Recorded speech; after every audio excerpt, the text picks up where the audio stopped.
Good morning, ladies and gentlemen. It's my honor to welcome you to the International Investment Conference 2023 that's organized by the Great Britain-Cyprus Business Association and hosted in my hometown of Limassol for the first time. My name is Alina Srongali. I'm a Senior Associate at Spector Constantin Williams. I work in the litigation department, and I will be one of your presenters today together with Maria Pavlou, who's a corporate lawyer at Ginanis.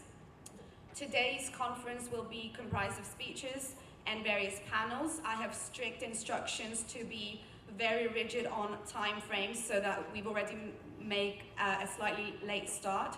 So I'll try to keep everyone in check. So without further ado, I'd like to welcome the founder of the association, Mr. Savas Kyriakidis, to welcome you. Thank you.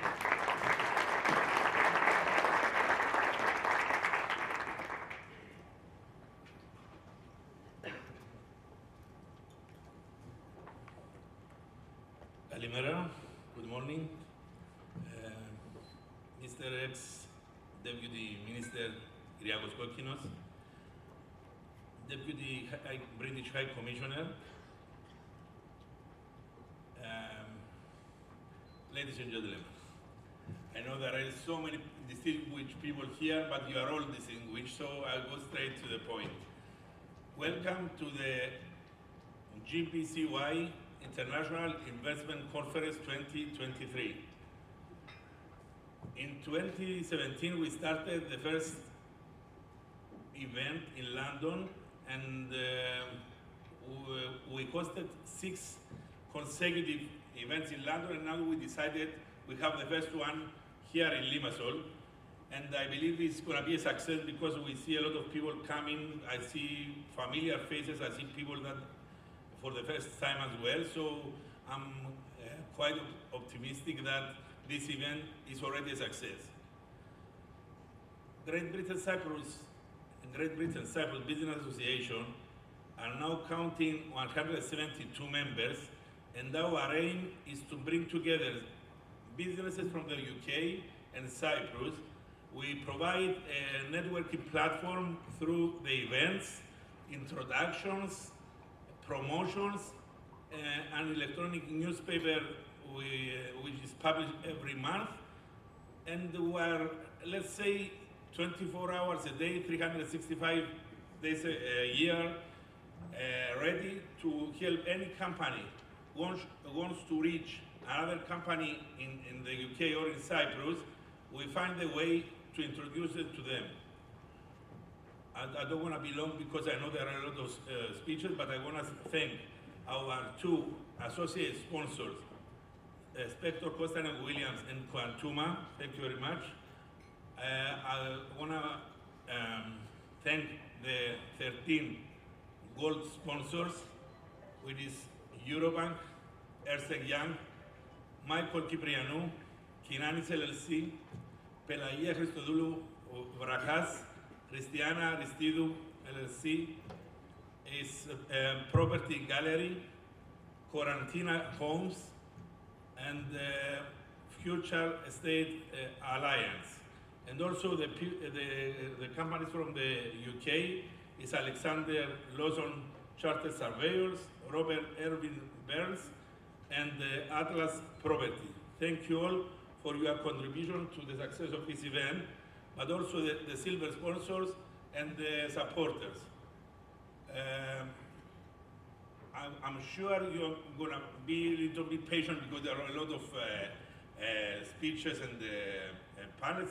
Just stay with us 5 hours, and then we're going to enjoy a nice lunch. And we have the opportunity also to have networking for 2.5 hours. Thank you very much for coming.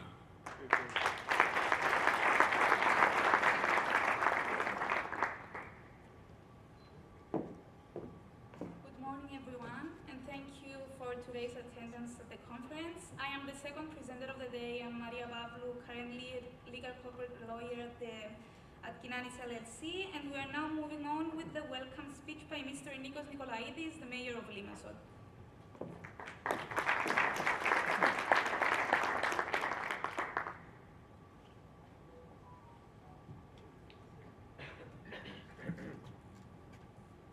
morning, everyone. I look a bit different in the picture. That was before I shaved off the mustache.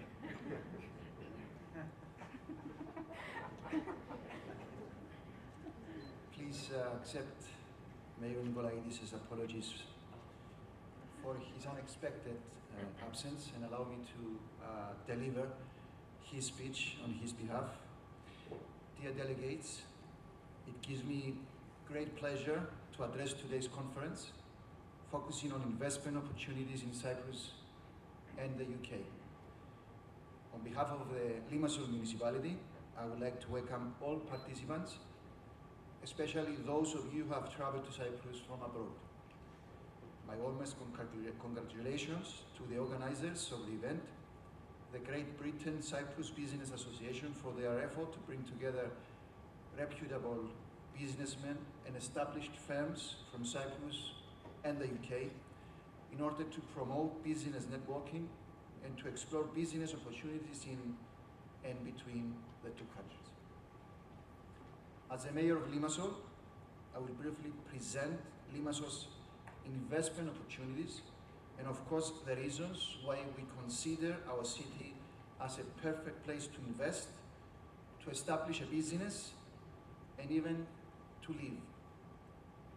The city of Limassol, a unique and multi-layer business ecosystem characterized by vibrance, extroversion, and dynamism, has developed into a leading international service center with several globally renowned companies active in or from Limassol. These companies are active in the fields of trade, marketing, consulting, banking, real estate, construction, shipping, and IT-related activities. The presence of the shipping sector with more than 200 companies offering shipping services and merchant fleet of over 20 million tons has granted the city a prominent position in shaping global shipping policies. The business environment is further enhanced by the presence of many domestic service companies in Limassol, such as banks, audit firms, and consulting firms, which are a dynamic part of the local economy. Our city's vision is clear. We aspire to build on the factors that make our country a great place for investment, such as low taxation, strong professional services, and low cost of doing business, and at the same time to exploit our city's unique characteristics that have established the city as an exciting place to visit, an exciting place to live, and an important pillar for the local economy. A unique European and regional hub for trade, industry, tourism, and services. At the same time, the promotion of entrepreneurship, as well as the technological and social innovation, remain very high in our priorities. We realize that startups and highly innovative companies can create an array of new capabilities and possibilities, which in combination can promote powerful changes. In the recent years, the municipality of Limassol has undertaken major infrastructural development initiatives with a public multi-million euro budget and further multiple private investments. The most emblematic of these initiatives are the regeneration of the coastal areas, the city center, the old port, and of course the Limassol Marina. Our present and future goals focus on a series of projects through which we aim to support the sustainable development of the city, enhance the living conditions, increase the social cohesion.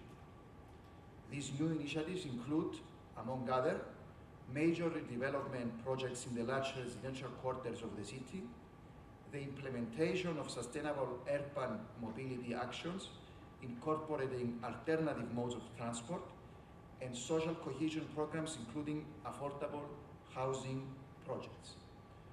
One strategically important project that deserves special mention is the development of the coastal front between the marina and the new port, the so-called Achtea Odos area.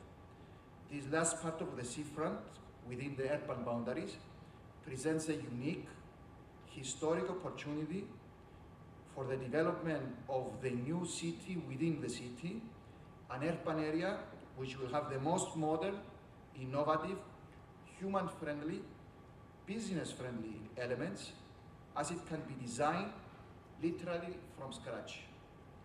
The recent announcement and publication of the revised master plan for the city centre, which was expanded to include this area, has undoubtedly given tremendous momentum to the declared investment intentions in billions of euros in the area, and will add many more projects to the ones already under construction.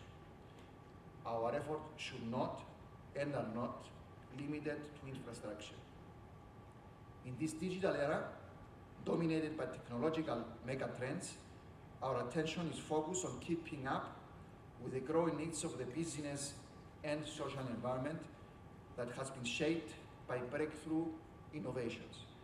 As a local authority, we have long started laying the foundation for this transition by making important initiatives such as the promotion of the blue economy, the modernization and the technological upgrading of the operation of the municipality and the way of serving citizens and businesses, and the creation of the Municipal Innovation Center with focus on blue economy and shipping.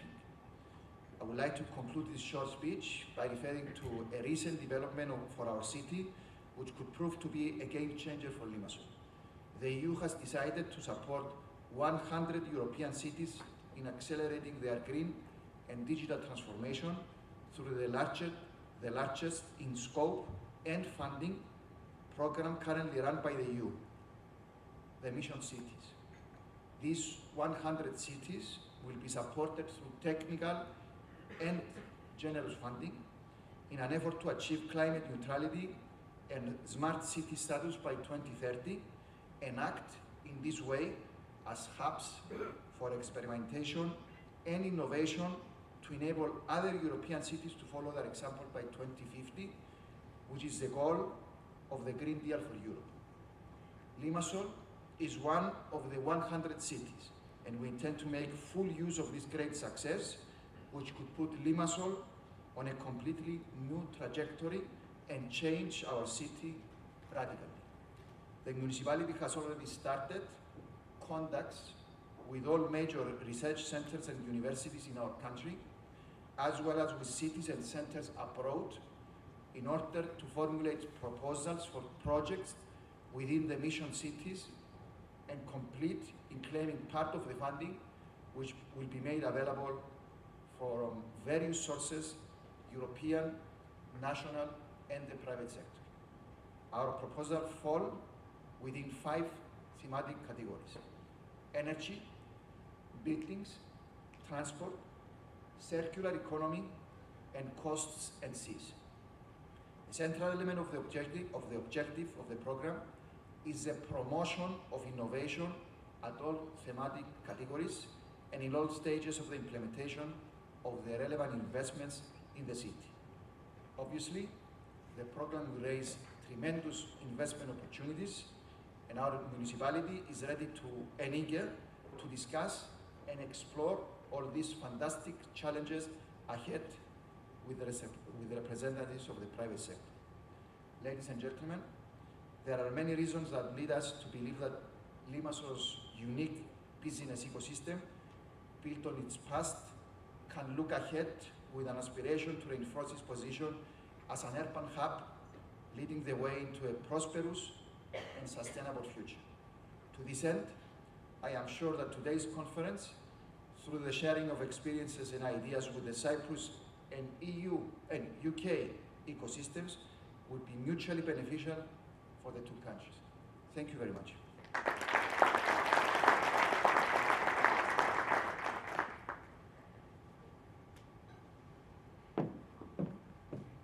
Thank you to our Mayor's office.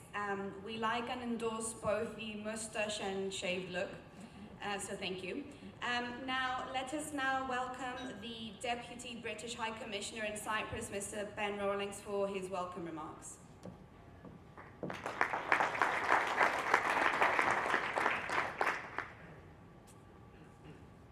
Thanks, Deputy Minister, Office of the Mayor of Limassol, Saba, and the board of the Great Britain-Cyprus Business Association, and distinguished guests, of which we have many, many here today. Kalimera, good morning. Thank you very much for inviting me to be with you. It's a real pleasure to welcome you to this International Investment Conference. Today we gather to celebrate the strong economic and business ties between our two countries, but also to explore opportunities for growth and development. Two island nations at either end of Europe, centres of international finance, major maritime and shipping actors, as well as these striking commonalities, we're united by deep historic and cultural links between our people, our values, our culture, and our business. It's a little unusual as a diplomat to be at an event like this and be surrounded by so many strong British accents. But it's such a joy to have so many conversations start with, I'm also British, or I lived in London for many years, or we met as students and now we're business partners here. The UK and Cyprus are not just economic partners, not just diplomatic partners and allies. For many, many of our people, we're a home away from home. We're also united by the challenges that we face. The road back from COVID is long and is not yet run, with a global picture of slowing growth, continuing disruption to supply chains. Brexit, while opening global opportunities for the UK, means we have to adapt to new realities for trade in Europe and with European partners. And we're in a new era of geopolitical conflict, defined by the struggle between the concepts of democracy and autocracy, between the rule of law and the rule of might makes right. Russia's illegal and unprovoked invasion goes the impact of that invasion goes far beyond the borders of Ukraine. Food prices have soared because of the blockade of Ukraine's ports and the shelling of civilian infrastructure. Sanctions are having a real impact on Putin's ability to wage war, and we are now turning our focus on those who are enabling and facilitating sanctions evasion. While that is right and necessary, both to protect Ukraine and the wider values and freedoms and rule of law that we all rely upon, they do, of course, have a cost. But we meet challenges and we emerge stronger.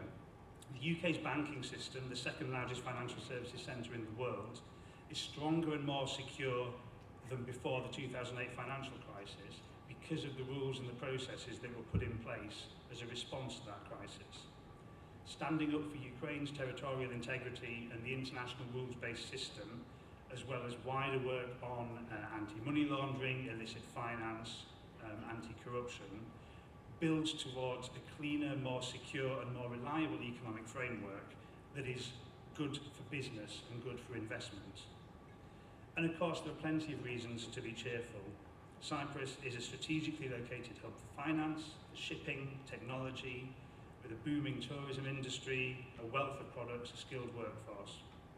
Cyprus is building strong regional partnerships and offering an attractive environment for business and for workers that speaks to modern world needs and expectations. The UK, on our part, remains a global economic power, continuing a tradition of innovation and entrepreneurship, opening up new global opportunities, such as the recent accession to the CPTPP, establishing itself as the world's second largest exporter of digitally delivered services, so 252 billion in service exports in 2021, being one of only 3 countries in the world with $1 trillion digital tech sector. Our trade, UK-Cyprus trade, is recovering from the series of global shocks we've been through. 3.2 billion to the end of Q3 last year, which is up nearly 25% on 2021. Investment has been a little slower to recover, so the event today is particularly welcome. In fact, the UK is focusing on investment too. We held a summit in 2021 that secured nearly £10 billion of pledges, creating at least 30,000 new jobs, launching a new investment atlas online platform to help international investors identify and deliver investment opportunities in the UK. And we'll be holding a second summit in October of this year, continuing to showcase UK innovation and research and development. So events like this today are invaluable for the insights they provide, the discussions that they deliver, but more than anything, for the connections and the networking that they enable. So I'd like to thank Sava and the team at Great Britain-Cyprus Business Association and everyone who's been involved in organising this event. I'd like to thank the municipality of Limassol for hosting us in a fantastic city and the beating economic heart of the island. And everybody who has been supporting this event, but also all of you for your time and your engagement today. I hope the insights and the ideas that are shared today will pave the way for new partnerships, new connections, new collaborations, and investments that will benefit both our countries. Thank you.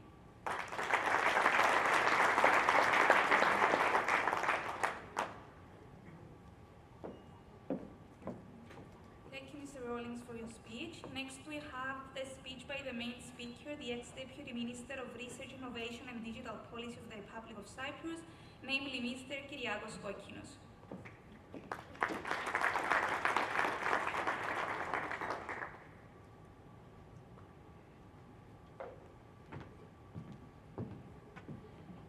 Good morning, everyone, and what an honor to be with such a distinguished audience. Thank you, Mr. Kyriakidis, for inviting me to be a guest speaker in this important conference. I think that His Excellency, the High Commissioner, touched upon all the points why our two geographies, our two countries, our entrepreneurial, but also the societies of the two countries can work together, how we work together and why we should move forward and how we can enhance this relationship. So, when I was asked by Mr. Kyriakidis to be your main speaker, I was thinking, what should I say? I'm not into politics anymore for the last 6 weeks. I'm out of government. I'm not a career politician. I am a businessman for 34 years. So what are the messages that I should share with you that will act as thought-provoking, forward-thinking ideas or suggestions or lessons learned from my experience that can help enhancing this relationship between our two countries?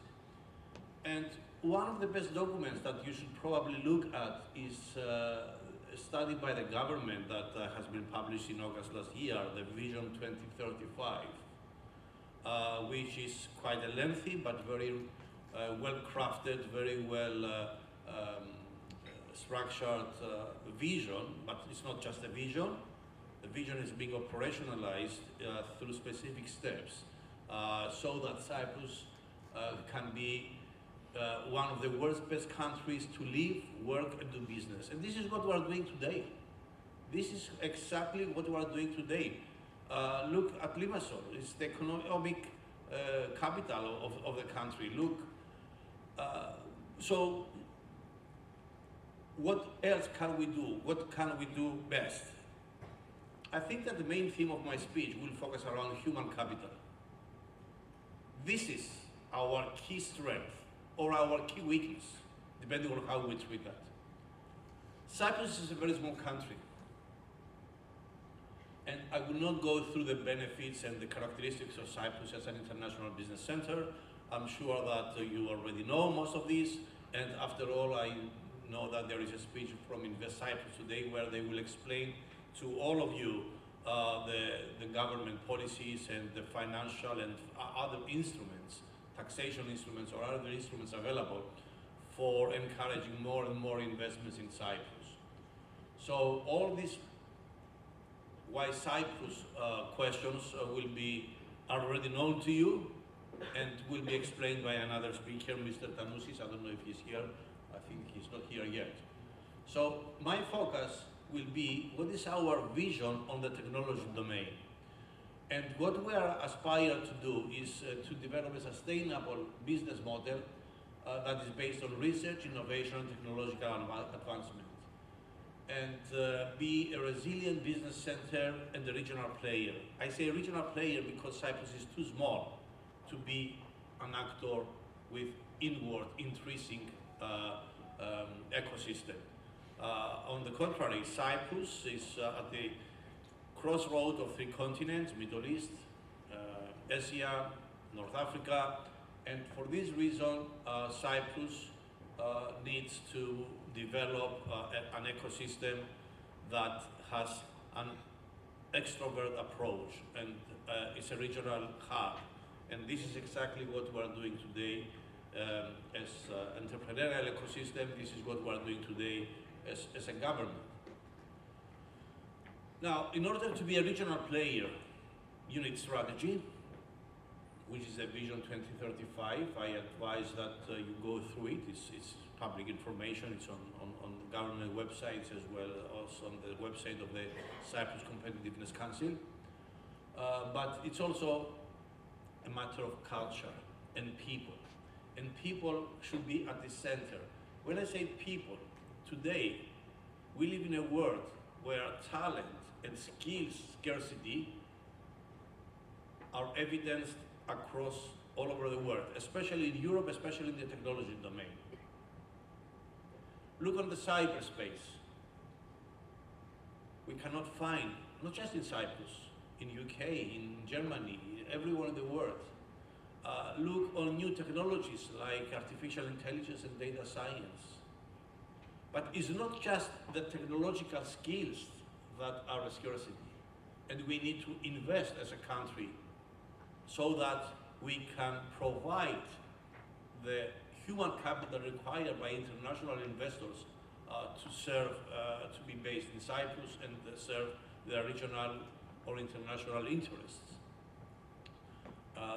It's also a new culture, a new way of thinking in the workplace, as a workforce. And our education system, our culture as a country needs to transform in a different direction. In fact, I would say, I'm talking about a disruptive change on workforce culture, and I will elaborate on that. Let me show you a video that we prepared at my ministry a few months ago. How Cyprus has been already transformed on the technology and in the innovation sector, and then I will come back to the issue of human capital and transformation. To the unprecedented challenges that the world's economies are facing today, a country in the Eastern Mediterranean responds with vision, clear goals, efficient interventions, and determination. Where three continents meet, Cyprus, a member state of the EU, brings together creativity and talent, infrastructure and know-how, all within an enabling environment that nurtures innovation, leverages on digital technologies, and advances collaboration. Fostering a transformational ecosystem that goes beyond economic returns, concentrates on social outputs, and stresses the importance of knowledge as the basis of a strong, sustainable, and more resilient development model. A young, yet fast-growing scientific and entrepreneurial ecosystem with an international orientation. 10 universities, 8 research institutes, 6 centers of excellence, 400 startups, incubators, accelerators, centers of entrepreneurship. Innovation Factory and Central Knowledge Transfer Office within the Research and Innovation Foundation. A blooming business center that has already become home to great stories.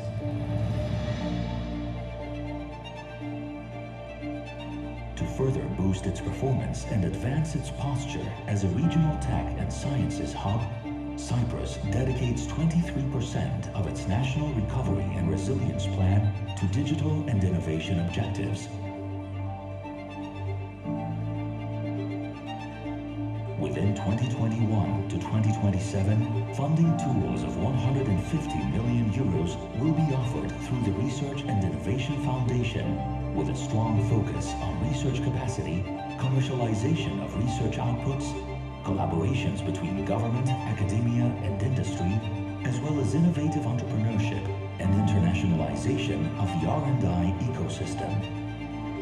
first public equity fund of 30 million euros, providing financing to small and medium-sized enterprises, startups, and innovative companies. Tools that empower our scientific and entrepreneurial communities to not only produce innovation breakthroughs, but also apply them to real industry and life problems, convey them to the market, and thrive.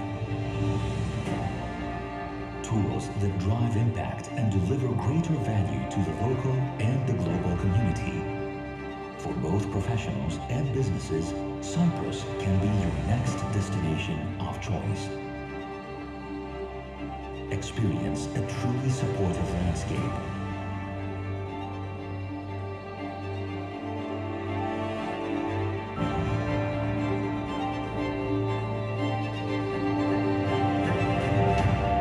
Unlock your potential with us. Be part of the future.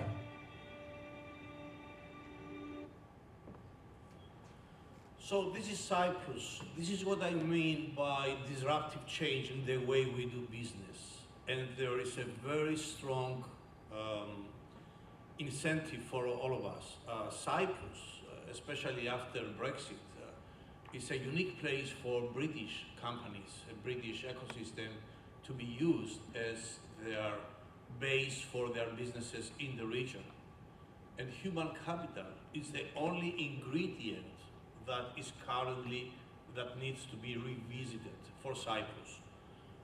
We do have a vision, and there are action pillars in place, like the digitalization of the public services, digital infrastructure, and skilled population and highly skilled digital professionals. This is an action plan. Let's be honest, we're not there yet. An action plan is an action plan, but it needs to be properly executed, properly implemented, and it takes years of transformation, especially when it comes to human capital. It starts with the education system, the reform of our education system. So should we wait for years? No. How do we go about it? The only way to go about it is through upskilling and reskilling interventions. And this is what exactly we're doing. We need to reskill and upskill our existing workforce, especially young university graduates, to put them to be more best fit for the new digital era. And this is the program that we drafted. We're already a regional player in the high-tech and ICT sector for many, many reasons. And because we're the gateway in and out of the EU and the business bridge between three continents, as I mentioned before. But the main ingredient, our people, especially the people that are working abroad, our brain drain human capital needs to be incentivized and geared towards serving our country needs as a business opportunity for them.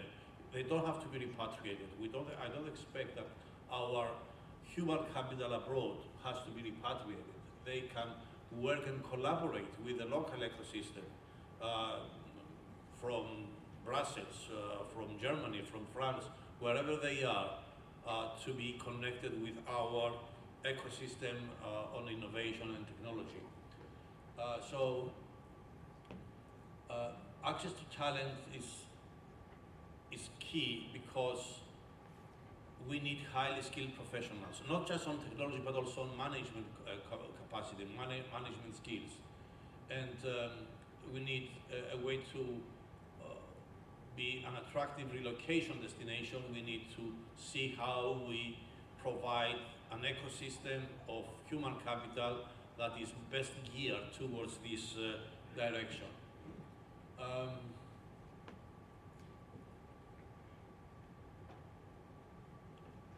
When I say technology, it doesn't mean that it's only technology in the IT.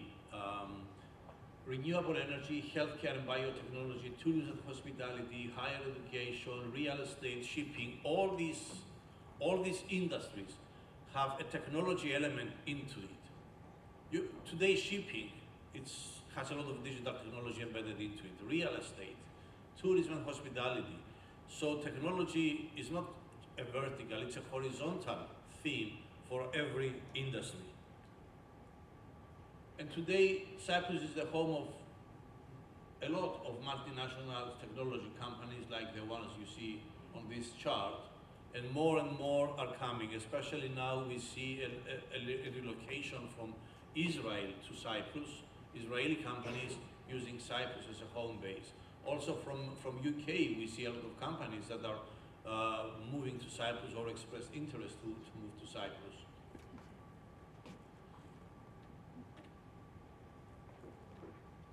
What is the human capital key competency that we need? One is the science, technology, engineering, mathematics. You are all familiar with this STEM terminology or the acronym STEM.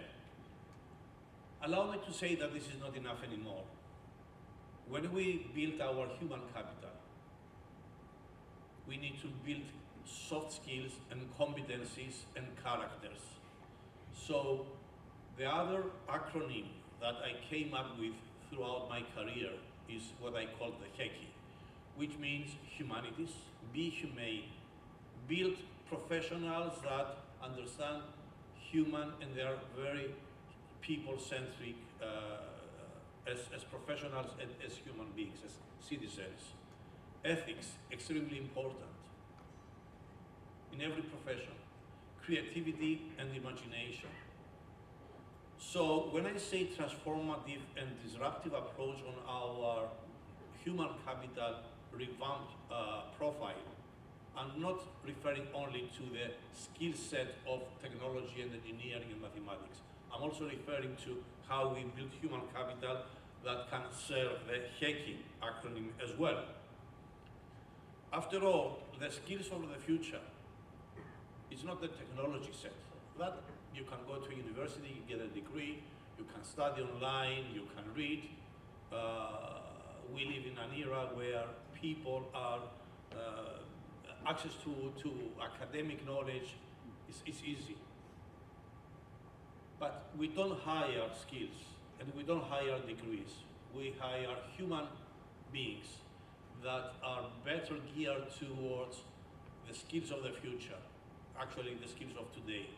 Critical thinking, communication, mental flexibility, teamwork, developing relationships, leadership skills, and of course, digital fluency and citizenship. There are 4 categories. That's how I view our human capital.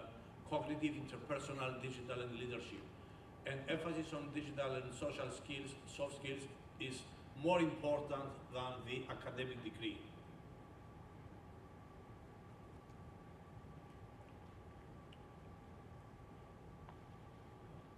From my experience in the public sector, being 5 years in the government as a political person, 2 years as a national chief scientist, 3 years as a minister, let me share with you my experience, and the same experience I assume applies to the private sector and the businesses in Cyprus and all over the world.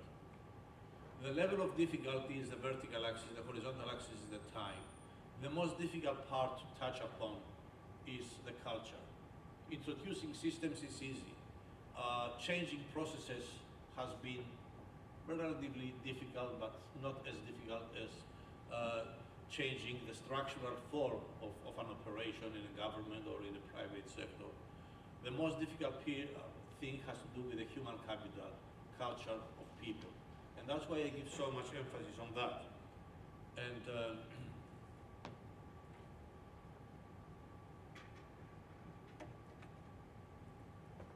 my key takeaway from my professional experience is that it's change management. How do you move fast? How do you bring change in the context of an organization or in the context of government or any government? Everybody understands that everybody says we want change, but who wants to change? Very few. Because we see that our mental setting is that the others have to change, not myself. And change is not a linear thing. You don't say, I will change the next day or next month. You change. It goes in spiral. It's like a roller coaster. And trust me, through my tenure as a minister, that has been my biggest challenge. It was not the technology, it was not the strategy, it was not the systems. It was the change. How do I bring change? So human centricity in everything you do is key.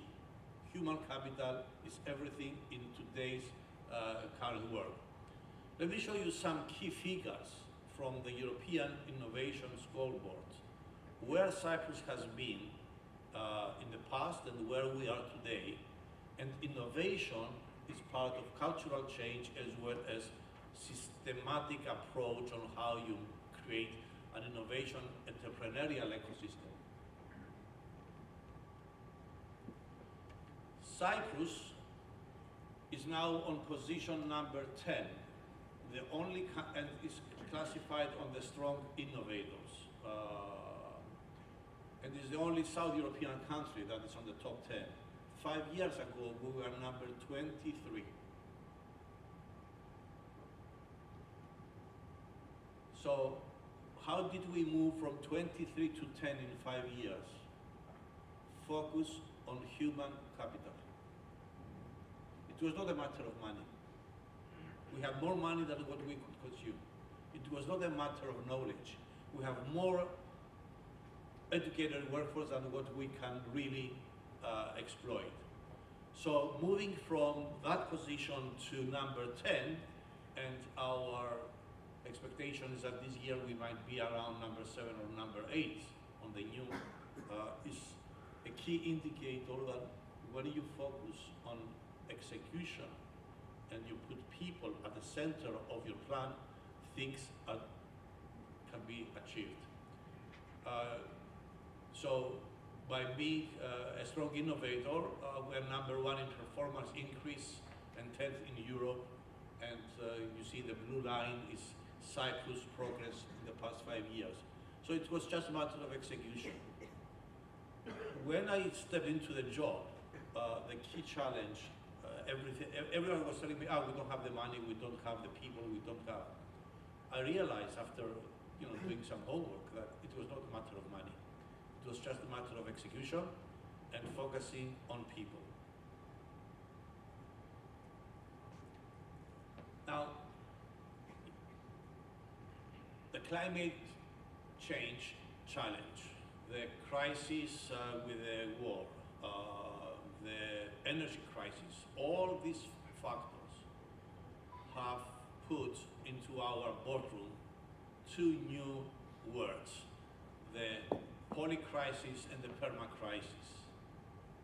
So all this has to be achieved through a systems thinking approach, a new management capability set that can help us survive in this perfect storm. This is extremely important. If we go 5 years back or 10 years back, this slide was irrelevant. It didn't exist. So as business people, the 2 ecosystems, British and the Cyprus ecosystem, we need to work together to see how we can work together for managing in this new era of polycrisis and permanent crisis. Our relationship, our way of working together as 2 ecosystems, entrepreneurial, but also our history and societies have been so tied together for more than a decade now. It's already in place. We're already working together. It's just a matter of moving faster and better in a new world of polycrisis and permacrisis, and with our people at the center. After all, you cannot discover new oceans unless you have the courage to lose sight of the shore. And this is what exactly Cypriots have been doing throughout the centuries, being a small geography, a trading place. I believe that now with UK, with Great Britain, our relationship should focus on innovation. One of the big disadvantages that we experience in Europe is that with Brexit, our entrepreneurial and research and innovation ecosystem is poorer, because UK is undeniably the most advanced innovation and innovative entrepreneurial ecosystem in Europe. So we as Cypriots, being on the other side of Europe, we can leverage on British innovative entrepreneurship on a win-win scenario, on a win-win model for closer collaboration. Thank you very much.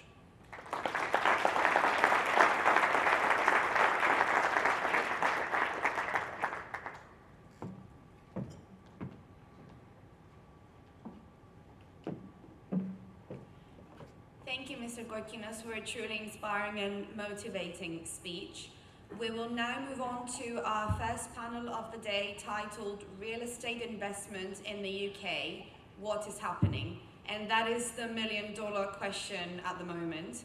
So I would like to welcome to the stage our four panelists. They are Damien Field, who's a joint owner and board director at Robert Irving Burns, Frixos Kaimakamis, who's the managing director at Atlas Property, Savas Sokratis, who's a partner at Alexander Lawson Chartered Surveyors, and Anthony Antoniou, who's the managing director of Robert Irving Burns and Aspida Capital.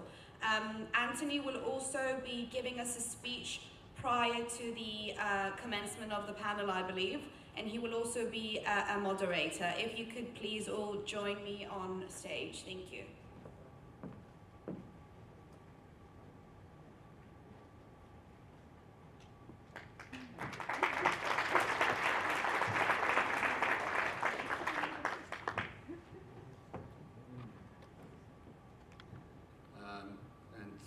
Really good to see such an amazing turnout, such distinguished people from Cyprus. I will introduce the panel members when I go and sit over there.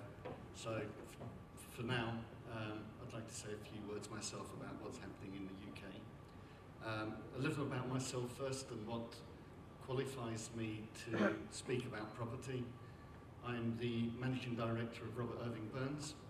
That's a firm that's established in central London since 1962. We employ around 60 people from our central London office and are probably the largest independent property advisory firm in central London. I've been involved in investment work for most of my career for the last 25, if not 30 years. I tend to say 25 years because 30 exposes my age. And vanity gets in the way. I also invest as a principal through a firm called Aspida Capital, which I run with my business partner Tony Yerolemo, who's here in the audience today with us. Tony, many of you will know from his, although he's a UK businessman, many of you will know him from his interest in Cyprus as well, where he's a major stakeholder in PHC Restaurant Group. I'm also on the decision maker panel for the Bank of England, where we send advisory notes to the main committee on setting interest rates. So that makes me a veteran, really, of a number of cycles. So it is a cyclical business, and whatever anybody tells you about actually we're in a new era of stability or something's changed or it's going to be different now, it isn't. It is cyclical. That's not the difficult thing to call or to know. What's difficult is to actually predict what's going to happen. And I don't think, whatever anybody tells you, I don't think anyone can actually predict what happens. It is cyclical, but as well as the normal cycles, the overall trajectory tends to be upwards, but there are peaks and troughs throughout that period. And then, of course, there's the black swan events, the things that none of us can predict and none of us know about. And the war in Ukraine that's been referenced by other speakers is one such event that none of us could have spoken. Fast off the back of the previous Black Swan event when we had COVID. And that was something that changed forever what we do, how we work, and how we occupy our buildings, which is quite pertinent to what we're talking about.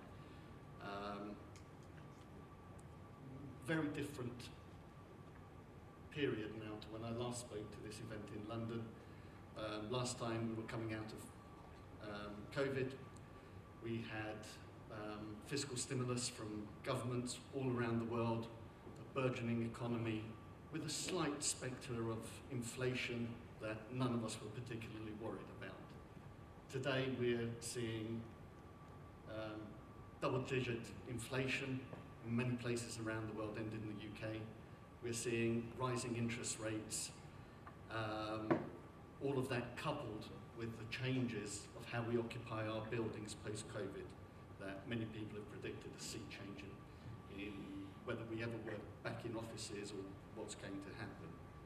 And I suppose the big question is, with all of that going on, are people still buying property? Are people still investing in real estate?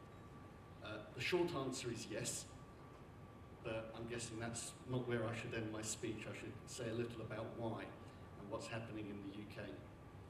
One of the, many people say it's a currency play, and that's because the exchange rates are so favourable that people are coming to the UK, and I always discount that in that if you're a currency player, there's much easier ways to hedge currencies, and there's plenty of bankers here who will attest to that. So that one I tend to dismiss. But what did happen, which was really interesting, as a classic example, is when SVB Bank went down, and we saw the whole Credit Suisse UBS debacle happen in Switzerland, our phones went mad. We were getting calls all the time, and that was all to do with large depositors being quite concerned about whether or not we were back in 2008. The reality is, I don't personally believe that we're ever going to be there again, not 2008. But it does highlight one of the obvious advantages of real estate. And the clue is in the name. It's called real for a reason, in that you have a tangible asset, an asset that can't really go to zero, unlike a deposit or equities, or you do have a tangible asset, which is one of the real main advantages of investing in real estate as opposed to equities or cash. Now, the UK is still one of the easiest countries in the world in which to do business, even post-Brexit. We have a transparent regulations, respected and undoubted legal system. I think, if I'm not wrong, the Cypriot system is loosely based on the UK system, started out like that at least, although it may have evolved differently. A very friendly time zone, and connectivity like no other country. With relatively low barriers to entry, it really does make it a very attractive destination for international capital and business. Now, real estate is often denounced as being illiquid, and that's very, very true. It is an illiquid market, and that's why some of the funds that we've seen which have had problems have been calls on cash. And whilst real estate is generally liquid, the UK market is relatively liquid, London in particular, relatively speaking, for real estate, is a liquid market. And that also is one of the major attractions of the UK. Now, the other thing is to remember is that the United Kingdom is a property economy in so many ways, not only through very high home ownership and the mortgage system that's grown up to support that high home ownership, but also every single person, or almost every single person in the UK owns real estate, commercial real estate, and that might surprise you, but if you actually look at who the big landowners are in the United Kingdom, you'll see why. It's pension funds, it's local authorities, other annuity providers, all own large commercial property holdings. So, and there's a banking and lending system around that which supports that property ownership. So the United Kingdom is intrinsically linked to real estate. It's very, very fundamental, and there was, in fact, a recent budget or pre-budget speech talking about how the UK can develop even further in terms of its hubs and there was talk about creating a new Silicon Valley based in the UK, which goes very much on our previous speaker, and that was very interesting, by the way, but where we're creating hubs. Do I think we will create a new Silicon Valley? No, but we will create lots of them. There'll be little hubs, and we're already seeing little parts of London and university towns spring up with innovative buildings to support life sciences and new technology. Now, the big spectre in the room is inflation, and that's one of the things that touched on briefly last time I spoke here. Nobody expected it to get to the rates that it's got to. I don't believe it's a long-term trend. I think we're not in the 1970s again. That's not what we're seeing.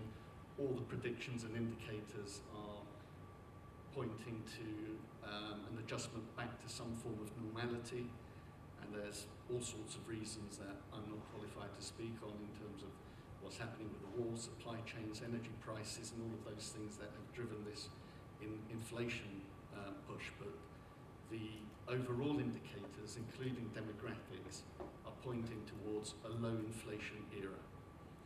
But while we do have inflation, which is of course really bad for the economy and for the people who are suffering those real world price increases and the cost of living problems that we're seeing in many parts of the world, for real estate, it's actually a really good and interesting period of time, because real estate has really good inflation hedging characteristics.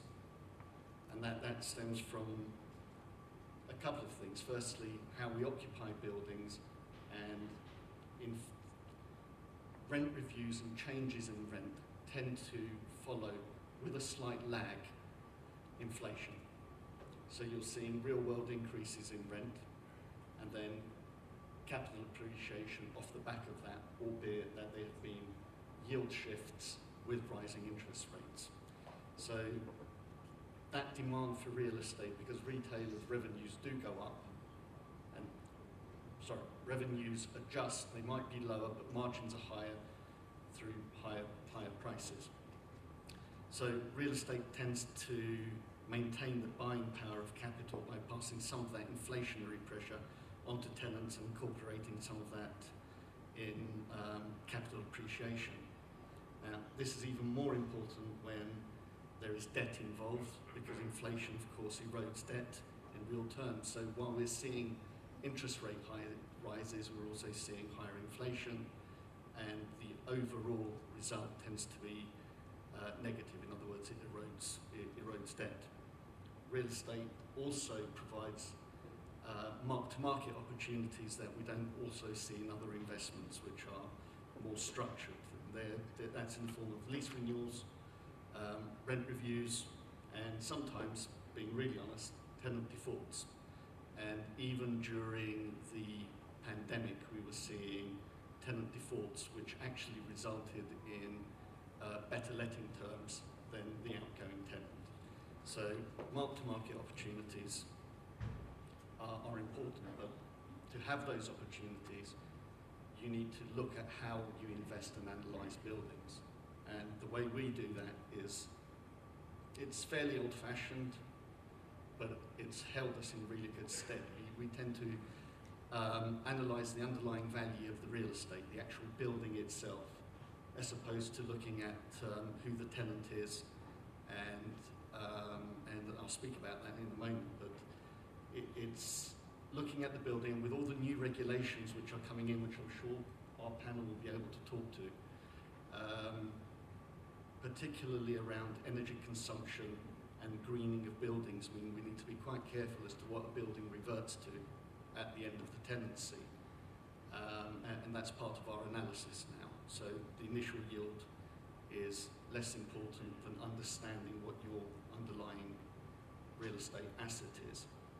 So all of that green buildings that we're all going to need to adapt to, whilst really good for our own ESG credentials, does have a cost factor. So whilst we're quite good financial engineers, our strategy as a firm when we are advising is not the arbitrage model of pegging your tenant and your income against what you can find in the debt market and having that arbitrage as your investment.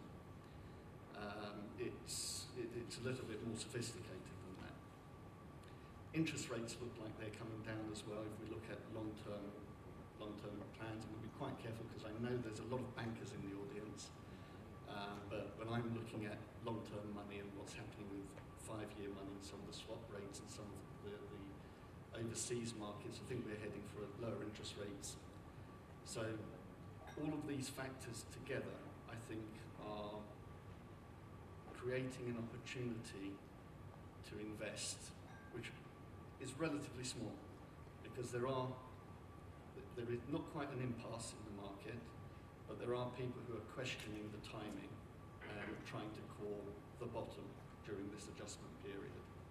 The reality is long-term trends, inflation hedging abilities and lowering of interest rates coming forward gives a real opportunity at this moment in time. Now, Alina, you're supposed to be watching the clock for me. How am I doing? Really badly. Really badly. In that case, what I'm going to do, I suspected that was the case. I can talk forever because I'm very, very passionate about my subject. I am going to be around later on if anyone wants to tackle me. I'm going to come and sit across there before I get told off again. And hopefully we can speak during the interval for anybody who'd like to know a little more about the London real estate market. Thank you very much.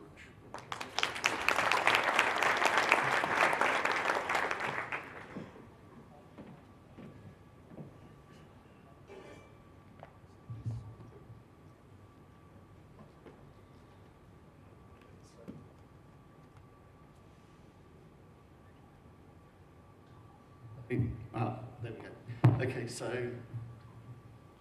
me again, I apologise for that. You'll get bored of my voice soon, but let me now introduce our panel.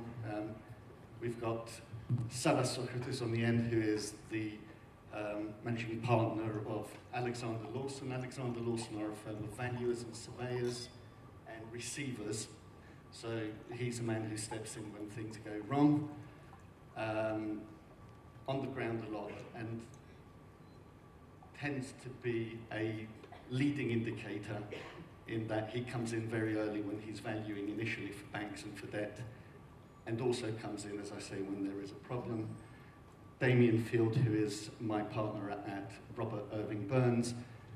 Damien's been in the property industry for 30 plus years, starting at Robert Irving Burns, literally as the T-boy, and ending up owning the company, which is quite a feat and doesn't tend to happen very often anymore. Flixos Gamagamis, who is the managing director of Atlas Property, one of the leading asset management firms in London, and again, dating me, I had the pleasure of knowing his father when he was at the helm of that firm a good few years ago. So if I can start with my questions, as I do have a few, and then I will open up to the audience. Savas, perhaps if I can start with you and just ask what you're actually finding in terms of the valuations that you're being called into. How are you finding reporting back to lenders on asking prices and any gaps? Good morning, everybody. It's a pleasure to be here. As a firm, we're predominantly bank servicing, so we our valuation department is probably our largest and most active department.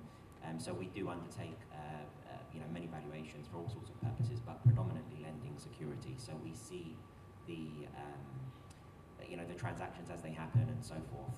At the moment, it's actually extremely busy, extremely active in the valuation market. Booking times are probably 3 to 4 weeks in time because the values are so busy. There is a lot of refinancing at the moment, so and I suppose transactions have slowed, so there's not as much transactional activity occurring. We found So if we take the various markets, residential, albeit transactions are lower, has held up, and there isn't much transactional data at the moment to suggest anything's fallen off a cliff. We've noticed rents have risen, especially over the last year, especially around the London suburbs, significantly within the residential market. And we're noticing some additional transactional activity in the smaller sized properties. So, for example, since COVID, there was a transition into larger, better quality, more suburban types of property. And now there seems to be a transition back to 1 and 2 bedroom apartments. We think it's because of the affordability of mortgages and people not wanting to stretch, or maybe being unable to stretch because of the stress testing of the way the mortgage system works. We've also noted that enquiries, when we're valuing and speaking with agents, and actually some of the very large agents have reported that enquiries in houses or flats or 5 million plus have actually increased and are probably at record levels at the moment. So that's the residential market. Did you want me to continue into? No, thank you. Look, I'll come back to you on commercial things. Damien, leading on from what Sana said in terms of how he's seeing trends, what are you seeing going on in the market at the moment? Good morning, everyone. It's an interesting time in that obviously the market has changed with the cost of borrowing obviously having an effect on pricing. But the levels of demand are still very much there. Pricing has had to be adjusted where debt is being introduced to purchases. But in terms of demand for, I can talk about London property, we actually transact all over the country, but we have a focus on London. We're seeing very strong demand for well-located, good quality real estate. Touching on what you mentioned, Anthony, I think there's more of a focus on looking at location as against just covenant. Lots of people got caught out in times gone by when they just bought covenant.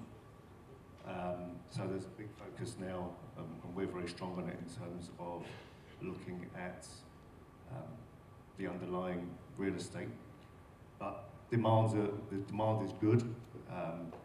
If I talk about sectors, there was a lot of concern about retail, but actually we've seen demand go back to well-located retail stock. Okay, that's great. Let me come back to you on retail in a moment, if I may. And Frixos, Samus is saying what I think made a comment about flight to quality and the way that some of our buildings are changing. And I spoke about the ESG angles and what happens on reversion. I think that's something that you might be able to add to, because I know when you look at buildings, you have a really strong focus on the underlying asset. So, Kalimera, Gbcy, pleasure to be here. It's interesting what you mentioned about ESG credentials, and it's not, what we're seeing now is not just how green the building itself is, but how its occupiers can behave in a green way. A very obvious example, since COVID, the way that we design buildings, so we develop office buildings as well as being investors and day-to-day managers. And buildings, we've just finished leasing up a building that we designed in 2019. We developed it through 2020 and 2021. And it is already lacking in its facilities compared to what the modern occupier is looking for. And that change has happened almost as quickly as the interest rates went up. I mean, it's staggering how fast the building can go from being modern to actually, not obsolete, because that's a bit of an aggressive word, but approaching obsolescence. Gone are the days of just carving out some space in the basement where you can just put 4 bicycle stands and a rubbish shower next door. Modern buildings, the way they're designed, you go into what they call the end of journey facilities, and it's more like a 5-star spa than the basement of an office. And I'm sure Damien's seen similar things in the market. So it's not, the focus on green credentials is not just on the building, it's how the occupiers can interact with it. That's really interesting, Frixos. Savas, if I can just come back to you for a moment. Listening to what Frixos has said in terms of how we occupy buildings, and I've spoken about end of life. When you're valuing a building and you're looking at that asset, how important is that? How important is the longevity of the building in terms of its energy efficiency, which is one of our real main criteria at the moment? Yeah, it's certainly becoming more and more important, and at the moment, it's more important than ever at this stage. You're seeing, it will significantly affect rents. Obviously there are changes coming into play with EPCs and the different dates where you now have to meet even stronger or tighter energy efficiency ratings within your buildings. And so it's becoming extremely, more important. I mean, especially on, say, much larger buildings or large industrial buildings, because obviously, costs to improve, say, a residential building, the energy efficiency rating of a smaller residential building could be insignificant. It could be something like changing a boiler, but on a large industrial building, for example, you could be looking at a substantial percentage. Yeah. Thank you. I was going to come back to you actually, Frixos, in that what we're doing is exactly what Savas has said, and we're planning the lifespan of a building as a planned maintenance program, which again is something I know you can speak to. It's critical.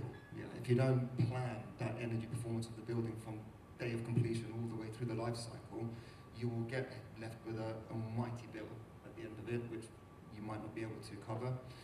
The banks won't like it, the tenants will not be renewing, and as office leases have gotten shorter and shorter, when I first started my career, I won't say how long ago, office leases were 10 years minimum.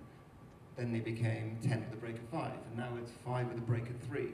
So all of a sudden you have an occupier who's got a break coming up, and they're sizing it up. And if your building isn't well maintained, if the M&E is looking a bit old, or if the energy efficiency is not top grade, you're going to lose the renewal. But over and above that, I think something that's not covered so widely at the moment is to bring an older building to modern standards. It's not just a case of capital expenditure. You are now going to have to start donating lettable space.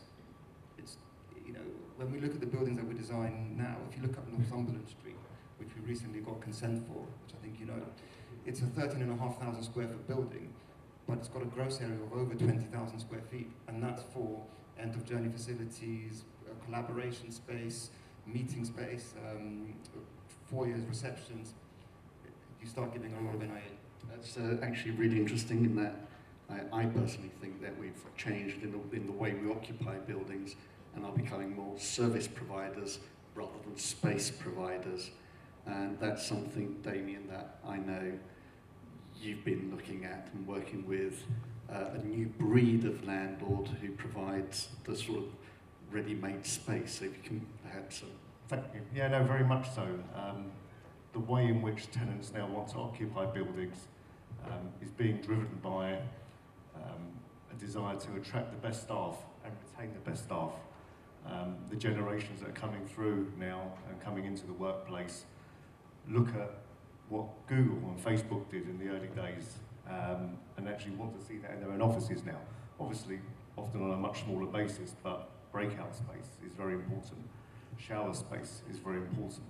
I think during what COVID did was made people think that actually you're spending a lot of time, actually most of your time in the office, and your office space has to be at least as good as your home, if not better, if you want to attract and retain the best staff.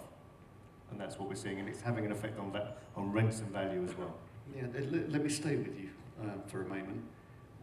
Is it different outside of London, or are you seeing that it's general? Because I know we transact throughout the country, but are you finding a difference between London and the regions? I think London, being the capital of England, is where it all starts and sets the pace and examples for the rest of the country. So I think London is definitely leading that, but there are, we have other major cities which are are close behind, Manchester, Liverpool, and then you have areas that are emerging for specific, so for example, you touched on life sciences. You have the university locations such as Oxford and Cambridge. So I'd say that London is setting the pace, but the rest of the country isn't falling too far behind. And Salas, if we can go back to you on a slightly different subject, you spoke about the residential market. What are you seeing in terms of investment deals? Because we've seen yields move out a little. When you're valuing those, how are you finding your valuations against market offers and market expectations? Yeah, we've noticed the softening in yields. Of course, we have. The investors in the country are used to 70% LTVs, for free, and now the cost of the finances has matched the kind of yields that we were experiencing before the mini budget and interest rates started to rise last year. In terms of valuation, I think the best example I can give you is we had a case recently. We had valued an industrial building in Park Royal, large building. Can't remember the exact figures, but we believe the value was somewhere in the region of £400 a foot. We calculated a rent, say 200,000. That reflected, as a cross-check, the methodology reflected a yield of around 5%. At the time of that valuation, the funds, investors, certainly consider that type of building in that location for that particular yield. So the valuation married up.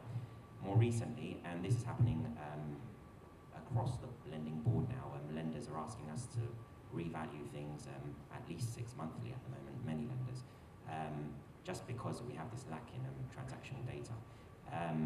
But more recently, we valued the same building.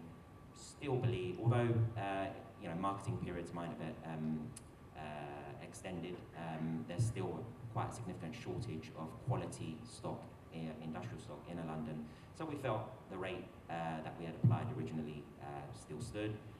We still believe we could achieve that rent on the open market. However, we felt the yield had shifted. That particular property had been let at the time of our original valuation for the market rent that we had advised. But all of a sudden we lost, some £500,000-700,000 worth of value on the investment methodology. And the lender called me and said, but, we let it for your rent, that you advised and everything. And I said, yeah, investment yields have now moved, and the funds and investors, can't afford to transact specifically at that point now. So that's kind of one example of how, the vacant possession of value of that building, due to the undersupply that still exists in that market, has remained. But in order to find an investor now to acknowledge that return, it's not so. Yeah, thank you, Salas. I mean, that is interesting, because we have seen that there is still quite a wall of money. Damien, if I can come back to you, are you finding investors are making up the equity where there is a valuation shortfall and transactions happening? Yes, in some cases. London proves to be a little bit of an anomaly.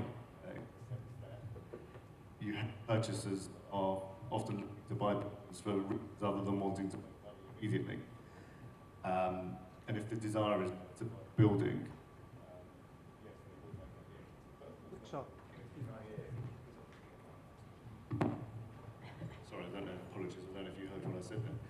In short, the answer is yes in some cases, and I said that London proves to be a little bit of an anomaly, if you like, in the sense that we find buyers are buying buildings, sometimes not always for the purpose of making money immediately. There are other underlying reasons for making the purchase. So that, yes, valuations are a problem, because valuers by their nature tend to value cautiously and on comparable evidence. But if somebody wants a building badly enough and they have to pay the price, then they have to make up the shortfall. On that, Frixus, how are you finding sentiment? Is it doom and gloom? I mean, it's not what we're finding, and I'm not just saying that because I have a vested interest, but how are you finding sentiment? It's not doom and gloom. Generally speaking, London is London, and most people recognise and appreciate that. And I think unless you are a trader who wants to buy something and be out of it in 6 months for a profit, which none of our clients are, our clients and we as a family are long-term investors,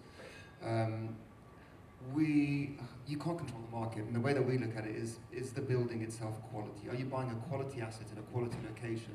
And if you're ticking those boxes, I think that's a better metric than what the market itself is doing. Damien touched on London being an anomaly. I would go a bit further. I'd say the West End has become more of an anomaly. The West End's investment market is still active, but if you look outside of the West End, so in the city fringe, the city, the gap between sellers and buyers is vast. And at the moment, it's proving to be a bridge too far. And as a result, the investment market has slowed down significantly. Whereas in the West End, that hasn't quite happened. But it goes to show that there isn't, the distressed sellers that people are predicting are not materializing. And as a result, sellers are holding very firm, and buyers are being left disappointed because they can't deploy their capital. I think, Savas, you mentioned that lack of transactional data, because there seems to be a bit of a standoff at the moment in that there is that wall of money, but there are fewer opportunities and transactions because sellers are not prepared to accept where the market is, possibly because some of the things I said earlier, interest rates are predicted to come down, inflation is eroding debt. Is that something that you're seeing in terms of the lack of transactional data? Yeah, I mean, look, in terms of like recoveries, we're doing a lot of pre-appointment work, but it doesn't feel like, you know, the lenders have suddenly started pressing the button on everybody. If anything, they're working with, you know, and we're coming in as asset managers on behalf of the lenders in many cases. So that hasn't happened. I think most professional offices are quite busy at the moment, and the general sentiment is that there isn't going to be a cliff edge. Obviously, we you know, after Brexit and then COVID and almost having Jeremy Corbyn and then Ukraine, you just don't know what's going to happen next. But the sentiment isn't that there's going to be this great big cliff edge. Certainly, I will say this: valuers are cautious, but ultimately, especially when you're valuing for a specific purpose, such as lending security, you're relying on transactional data. It has to be that way because many purchases are made for potential or things that may never occur. And so if you consider the valuation is relying on transactional data that's already occurred, it's already out of date. So if we take a comparable that we might be relying on, say, as of November, if that transaction completed in November, it's likely that it exchanged in September, and it's very likely that deal was negotiated and marketed around July, August time. So you could almost be looking at something that you're valuing today with a transaction that occurred and a comparable that occurred just before Christmas. That could almost be 9 months old, you know. So that's why it's quite important to you know, receive regular updates in this very fluid market. It's changing regularly. Thank you, Silas. I'm getting looks again, and I'm clearly talking too much. So I would like to ask if there's anybody in the audience that has any questions for our panel. It seems you've either bored the audience or answered all the questions that they possibly could have had. Damien, just in ending, I think you've heard people talking about the differences in regional in the West End and some of the gaps. Do you want to end with a few words on? Yeah, no, absolutely. Thank you. We spoke about London, but as Frixos alluded to, even within London, there are micro markets within markets. So City Fringe, for example, which was an area that raced away really quickly, has fallen back quite heavily, but the West End is very resilient and has proved to be very resilient, with rents now being achieved in good quality buildings that are in fact greater than they were pre-pandemic. So I think to sum up, what what I would say is the importance of getting the correct advice and looking at the micro location and the quality of the building has probably never been as important as it is today. Thank you very much. Savas, thank you. Damien, thank you very much. Frixos, thank you. Thank you.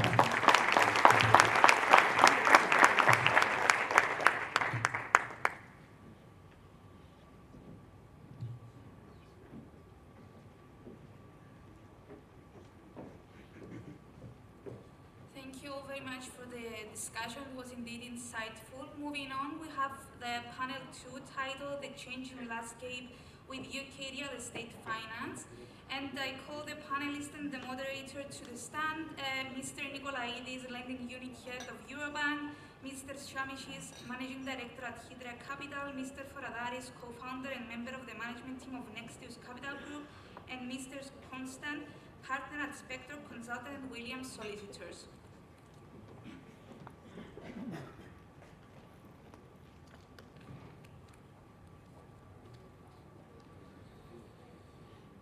Καλημέρα σας. Χαίρομαι που είμαι μαζί σας σήμερα στην αγαπημένη μας Κύπρο. Θα ήθελα να σας ευχαριστήσω όλους που ήρθατε σήμερα. My name is George Constant. I'm a solicitor and partner of Spector Constant and Williams, which is a law firm in the West End of London, in Wells Street, Fitzrovia. I'm here with my colleagues, Sofia Loizidou, Natalie Tofis, Elena Sfongali and Eleni Tsiakas. I would like to thank Savas Kyriakidis for firstly creating this business organisation and for organising this conference, which has been held here for the first time. The ethos of this business organisation of creating and promoting business between the two countries is a fantastic initiative. The two countries have such close ties. There's so many of us Cypriots in the UK. We should all be working very closely together to further our respective interests between the two countries. There are a number of organisations here today participating from London and from Cyprus that are very close to me and my firm. And I would like to personally thank them for their participation today. Eurobank Cyprus, who are gold sponsors and are taking a major part in the conference. And Donis Nikolaidis, who you will hear from very shortly in panel 2. I would also like to thank Damien and Anthony Frixos and Savas for coming to Cyprus and supporting the event. It's amazing to have you all here, and what a fantastic panel that was. And I would also like to thank Demi Shamishis from Hydra Capital and Yannis Faradaris of Nextius Finance who will be taking part in this panel as well. Our firm, Spector Constant and Williams, are one of the fastest growing law firms located in the West End of London. We're a full service firm. We've got 10 partners and over 60 people. This year we were listed by the Legal 500 as one of the firms to watch, which is a fantastic achievement for a firm that has relaunched after a merger 4 years ago. The real unique thing about our firm, which distinguishes itself from a lot of law firms in the UK, is the modern, dynamic and collaborative approach we apply to all our matters, and that's primarily because of the modern way in which we're structured. All our lawyers are very hands-on, very personable, knowledgeable, and we all know how to get deals done in an efficient and expedient way. Which is vitally necessary, particularly in the market that we're working in at the moment. We've also got quite a few Cypriots working for us, so that helps as well. I'm a lawyer that specialises in real estate investments and real estate finance, and I've been working in this field for over 20 years. So I believe I've got a fairly good perspective of what is happening in the market, at least from a legal perspective and from seeing what my clients are doing on a daily basis.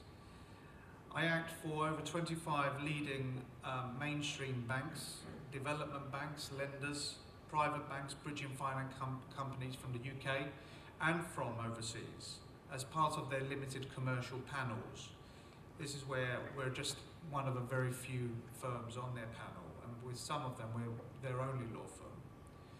I also act for many different types of real estate investments, developers, family offices, and public and private companies. And I deal with a broad spectrum of clients and work, and we undertake a considerable number of transactions in each year. So the real estate market. I'll begin by saying what a crazy time it has been over the last few months. Lots of changes, as you will have heard earlier, due to primarily economic events. However, it is not the doom and gloom, and I think that was clear from the earlier panel. It is not doom and gloom. I mean, I read sometimes the newspapers on the way to work, and I then go into the office and see a completely different picture to what I've been reading about. Might be because newspapers concentrate on certain micro markets. There are turbulent factors saying that, and there are difficulties, but there is definitely activity.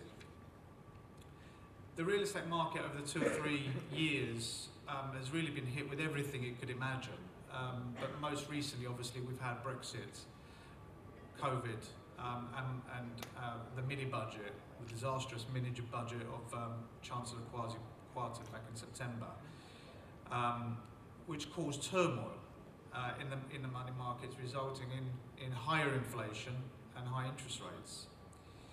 We saw an immediate pause of approximately 2 or 3 months in the lending market, with many of the banks that we work with taking stock, sitting back and seeing what was happening. They were worried as to pricing. Some banks, though, did continue to lend, and bridging finance companies took advantage of many opportunities during that time. However, a pause in the lending market did not mean a pause in the investment market, particularly in London. In those 2 or 3 months and beyond, because it has really continued since, we saw a spike in real estate activity, particularly in investment activity, particularly in and around London. Investors manoeuvring themselves, renegotiating deals, going back to old deals, and getting better pricing. We saw new investors coming into the market, and we saw investors that we hadn't seen for years who turned up on our doorstep and said, "I've now returned." But we are seeing more entrepreneurial deals, more aggressive investors in the way that they're manoeuvring themselves. And over the last couple of months, we've seen a lot more banking and lending activity from the banks that we work with. It seems that the banks came up with new products by January. They then had to rebuild their pipelines.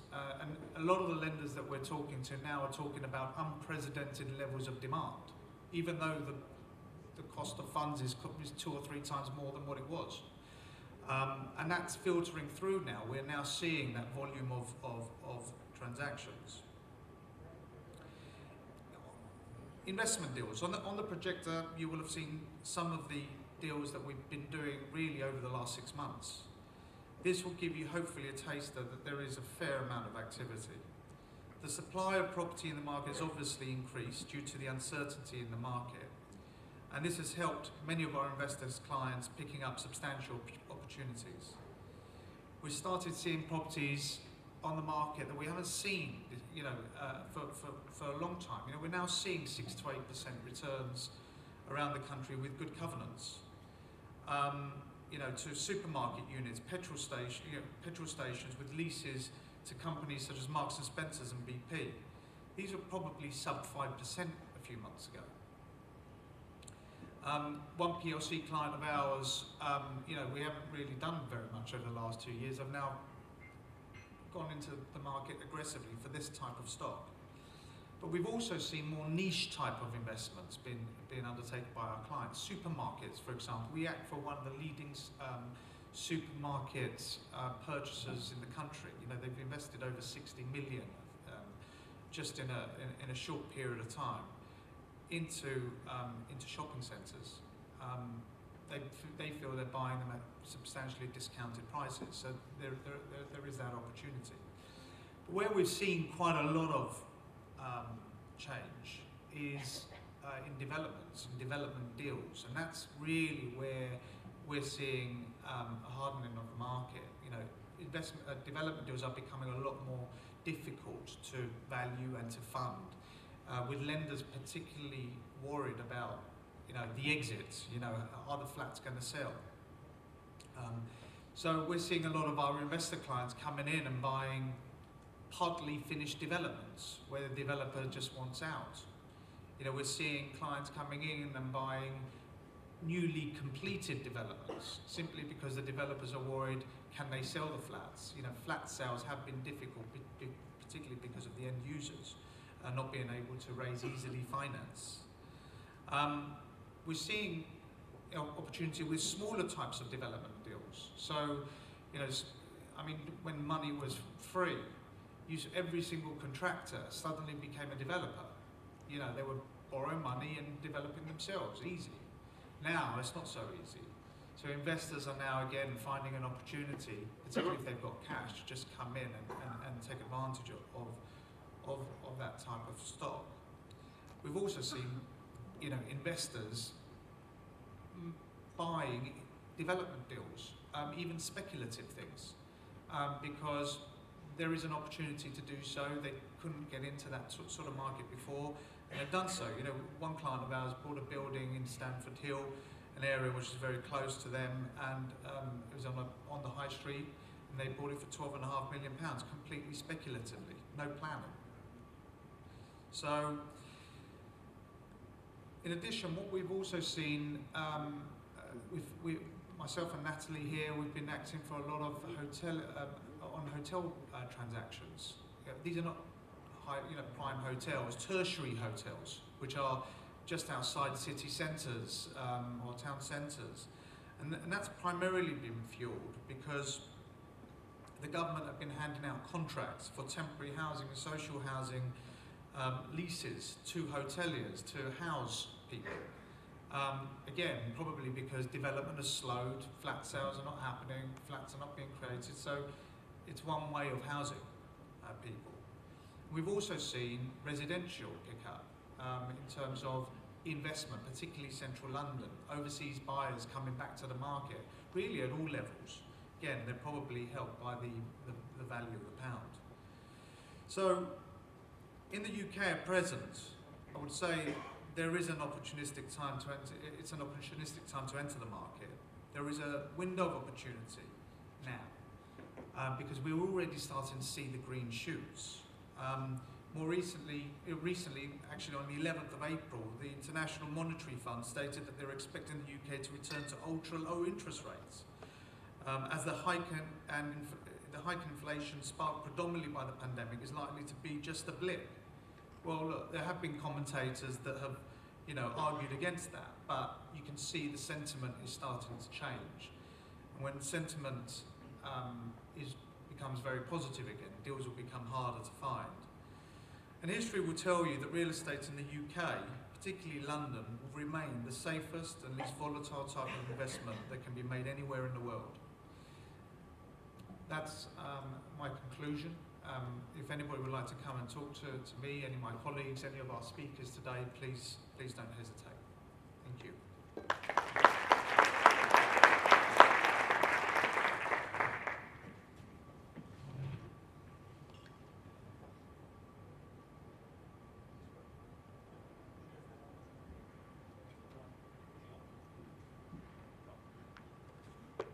Everyone check their speakers, are they working?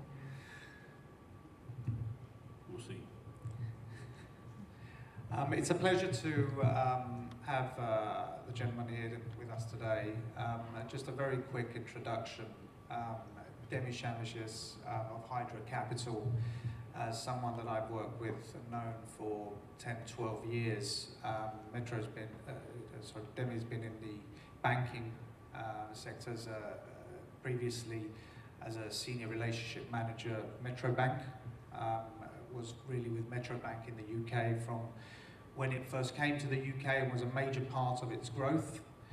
And more recently, he has been created and been running Hydra Capital, which is a full-service mortgage brokerage for the full market. We'd also like to introduce Yannis Foradadis. He's somebody that we work very closely with as well in the UK. He runs Nexus Finance, which is a bridging and development bridger. We been very active. Yanis is Nexus Finance main focus is on development bridging, and of course we've got Andonis Nikolaidis here, which is a real pleasure, from Cyprus. Again, a lender that we work with very, very closely in the UK. Everybody, I'm sure, has heard of Eurobank here, but Eurobank very active also in the UK with well-known real estate investors. So I would like to invite Andonis, first of all, to give us his speech.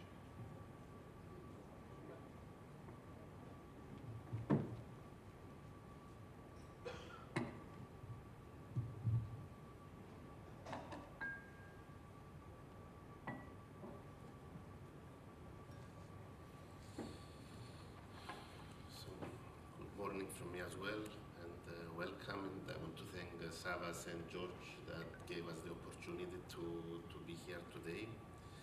So just to give you a brief description of the bank and what we actually do.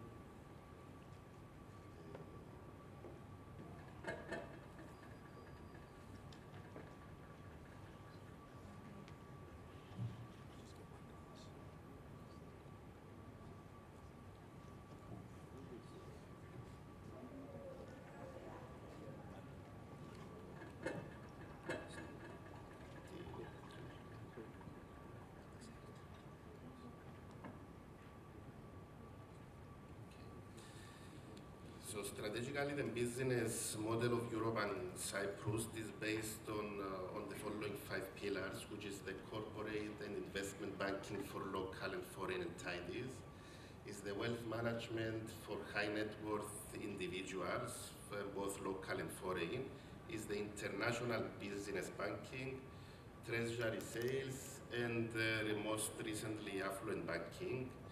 From the very beginning, and given the above strategy, Britain-Cyprus endeavored to maintain a strong capital base and strong liquidity, as you will also see on the following slides. Now, the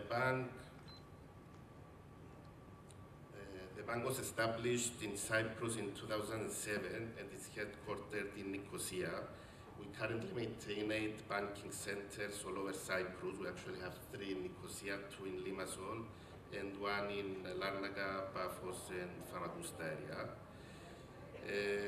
Some of the main financial results as at the 30th of September 2022, the total assets of the bank were at 8.99 billion.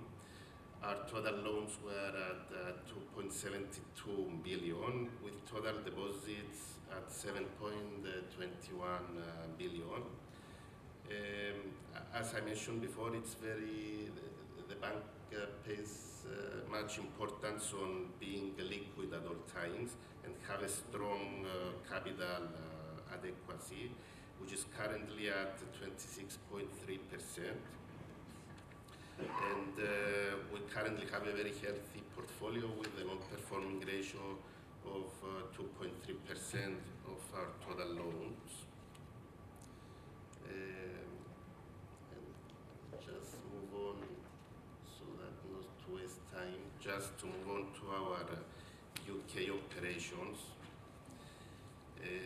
The loans for investments in London properties have been offered by the bank since 2008. Loans are addressed both to local investors who are looking to invest in the London real estate, as well as UK-based customers owning real estate companies that builds, develops, and buys properties for rent or resale. Our property portfolio includes both commercial and residential properties, mainly within the London underground zones, and our loan to values will be up to maximum 60%, depending on the location and type of the property, as well as the type of the loan. buy-to-let loans are structured in a way so that the scheduled repayment of the loan is covered from the rental income of the property, which is mortgage, considering also a stress factor depending on the type of the property. As far as development loans, these are granted with a maximum loan-to-value of 50%, with the interest of the loan usually being paid upfront during the development period. And finally, we provide some interest-only loans, which are offered in very selective cases where we have low loan-to-values and comfortable loan repayments. So this is actually the main, the basic information and what we actually do in the UK. I didn't mention our local operations because I think what's important today it's our UK operations. Thank you.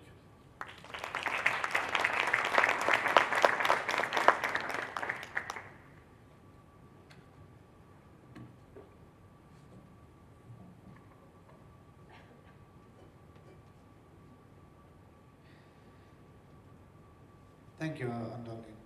I would like just to also add that I've been working with the bank really since 2010, 2011. And the knowledge that the bank has about UK real estate and you know, the way in which the bank maneuvers itself and conducts itself is very refreshing, I have to say, even compared to UK banks. Which is, I think, a fantastic advantage to a real estate investor who wishes to move commercially. So, thank you, Andoni. So, let's get the panel started.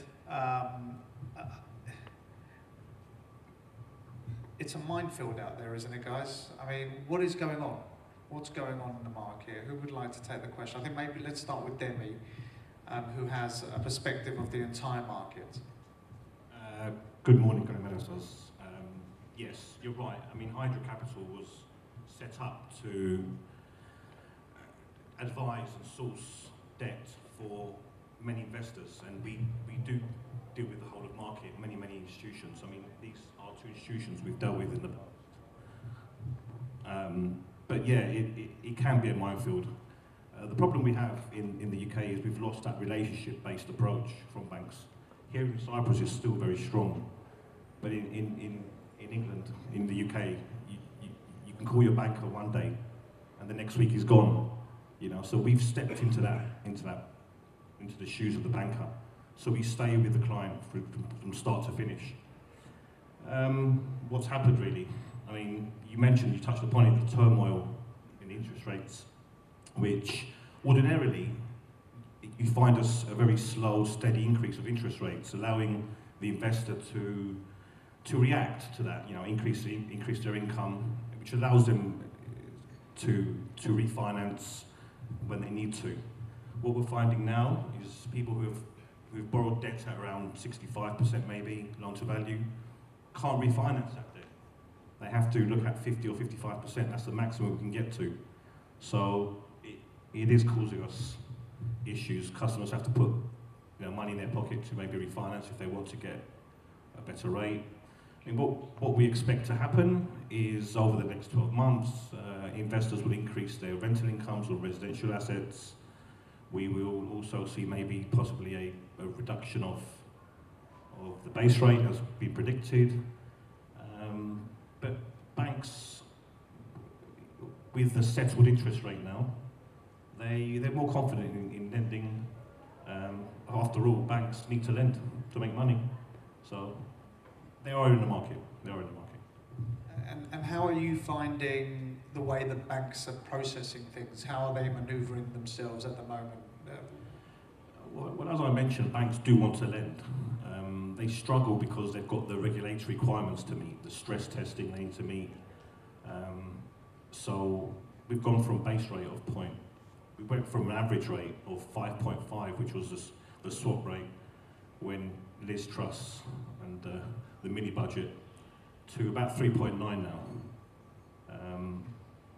But banks are stressing, they're always trying to find ways to lend and hoping as the inflation falls, the base rate starts falling, but they do want to lend. But what you're finding is it's taking far longer to process now. And bridging companies are taking a slice of the action because they are very quick.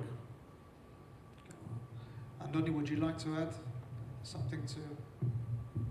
Yes, you mentioned before that it's crazy times, and I also agree.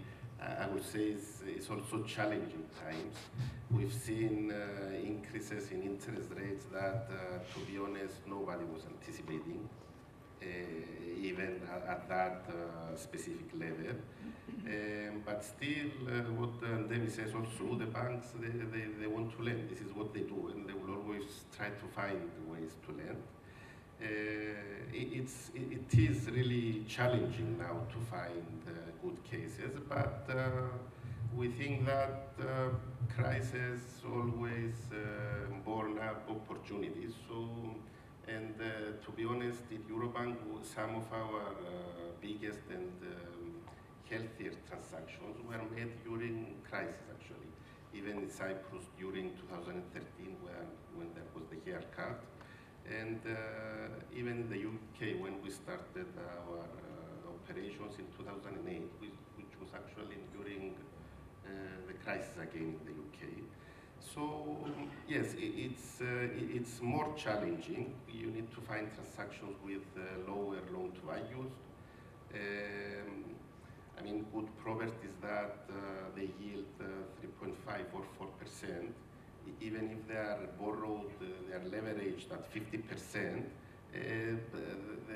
the yield, the income only covers interest. So yeah, it's becoming more difficult, but still, good transactions with low leverages, it's always going to be in the market.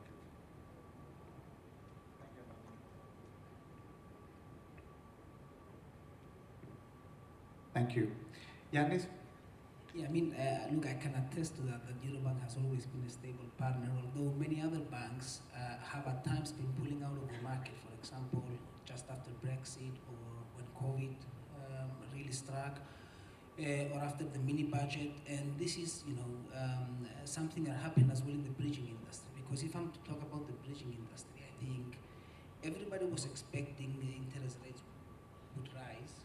But what happened after the mini budget is that a lot of the bridging lenders actually lost their banking facilities. So they pulled out of the market overnight. And that created a huge gap in the market. And obviously, how we know that and experience that in the industry is that you start getting a lot of phone calls from panic buyers, from brokers that they just lost their main lender. And this really carried on for most of the latter part of 2022. And although we're seeing now things starting to stabilize a bit, I think still there is a big shortage in finance. I would say more so for commercial property that is probably almost non-existent in the bridging sector, but also in other sectors. The banks really focus on straightforward vanilla deals. They take a lot longer. That probably also has to do with a lot of more regulatory requirements coming in. So it's not just about the interest rate and the market turmoil. So it does create a big opportunity for lending, bridge lenders and development lenders to bridge the gap and assist the market in getting this completed.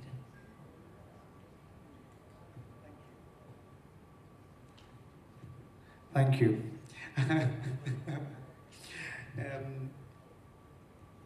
Bridging, I think, has become an incredibly important part of our entire process. I mean, Andoni, is there anything that we can say?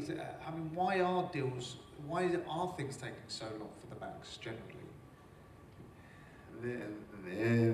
There are currently so much regulatory issues as, first of all, to the introducing and onboarding a customer in the bank and the account opening, and also on the lending side.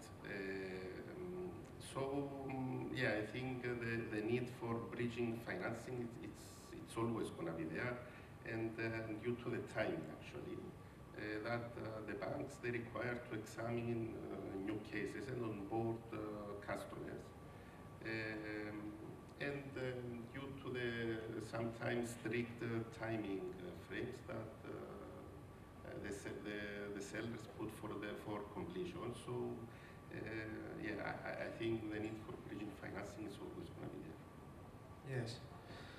I remember a time when bridging used to be the last resort in terms of finance. You know, people that were desperate right at the last minute, and that's not, you know, bridging now is a mainstream requirement. Yanis, can I just touch on, you know, you mentioned, I mean, bridging finance companies, at least in the last 10 years, they exploded. You know, I remember a time when I only knew 5, 10 bridging finance companies in the entire country, and now there's something like 250 or 350. I can't remember. But a lot of them are now again out of the market because they've lost their funding lines. You know, a lot of them were funded by American funds and other things. So how are you finding the bridging markets at the moment, generally? It all had to do with the availability of finance. I mean, you had banking lines close to 3 or 4% above Bank of England base rate that was 0 at the time. You had a lot of US funds and UK funds trying to allocate some of their cash, and they had a lot of it lying around. And all that changed because if you can get the risk-free rate, which is basically US, UK government bonds, or with the base rate at 4%, then all of a sudden it's not working anymore for them, and the banks trying to allocate funds on bonds, it reduces the availability of finance. So what we have seen is a lot of borrowers going out of the market, some of them having financing costs that are so high that are not competitive anymore. And I think this is a theme that will continue at least until the base rate remains at the level that it is now. So it used to be that to get a bridge deal as a lender, you had to compete with many other lenders, and there came a point where it was basically based on relationship and other services you could provide. Now it's becoming the other way around, although it started, a lot of lenders started coming in the market again. I think now it's more of getting the right lender, the one who can perform, because reliability was called to question, especially after the market turmoil. So, we are seeing more lenders come back in the market, we are seeing more competition, but it's nowhere near what it was at the start of 2022.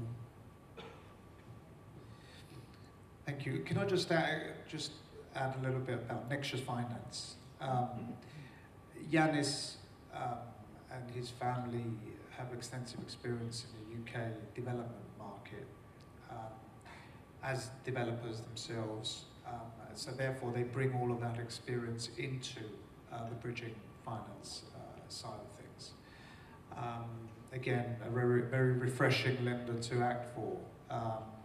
Simply because of the knowledge. When you have the knowledge, you can maneuver yourself very easily, very quickly. Development bridging at the moment, though, is difficult, but there seems to be a lot of demand for it. What are you seeing with specific reference to development bridging? Well, I think that it's a market that the banks, they really stay away from anything that has to do with development. There is a lot more finance for development exit and a lot more finance for bridging, but when it comes to development, not many lenders specialize in that. And I suppose that's because you really need some sort of specialist knowledge to be getting into that market. And the regulatory framework, even the planning rules continue to change, and they're ever changing. And if you don't have that specialist knowledge, it's very hard to get into the market and get the right sort of deals. And a lot of the lenders, that were doing this business, they were relying on banking facilities. Banks are now becoming a lot more risk averse, so that funding line has closed, and it creates a lot of demand for the product. And at the same time, it gives us the opportunity as well to be focusing on the better quality developments, which are based in better areas, they're mostly residential, because as I mentioned before, I think commercial property is in for some hard times, but every time there are challenges, there are also opportunities. And it's also very important to have the right solicitor, because they tend to get very complicated, the development deals, and unfortunately we have. I don't know who they are, thank you. One final question, guys, because I think it's very pertinent for Cypriot clients, offshore structures really.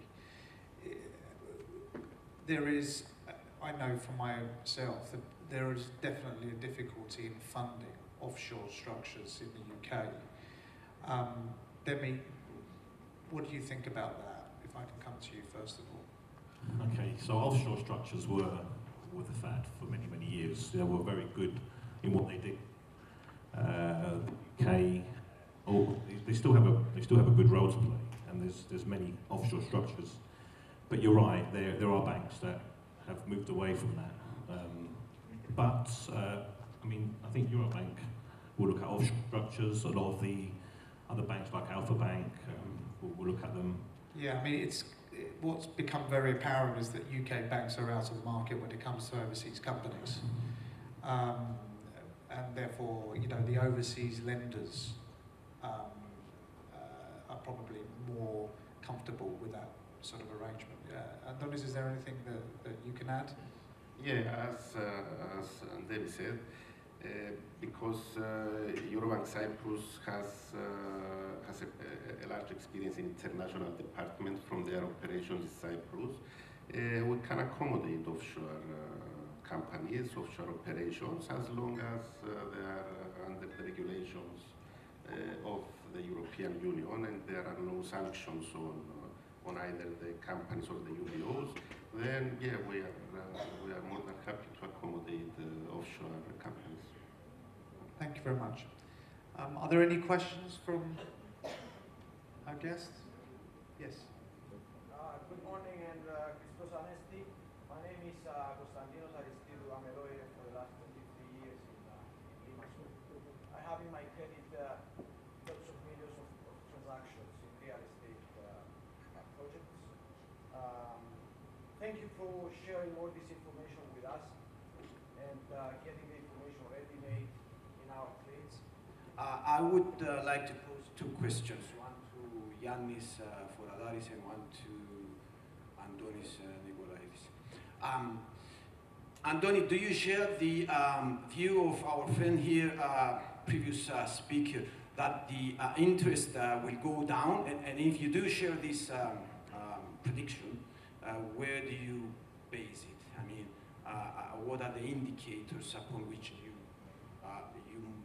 might share or not sharing the same view? And to Yannis. Yannis, we do not have the concept of bridging loan in Cyprus. You talk about bridging loan, bridging finance. Maybe you could elaborate a little bit more. What is the bridging loan and why do we need the bridging loan? If we need a loan, we just apply to the bank, we go to the bank, within 2 months we do have the loan, which is not a bridging. I guess it's a bridge, it's like a yefira. So it's not a bridge, it's a loan for some term, 5, 10, 20 years. So I don't... I can elaborate. I would like to hear about that a little bit more and to understand the concept of bridging loan and what is the need of a bridging loan and why do we need to do the bridging. Sure. So, thank you. Thank you.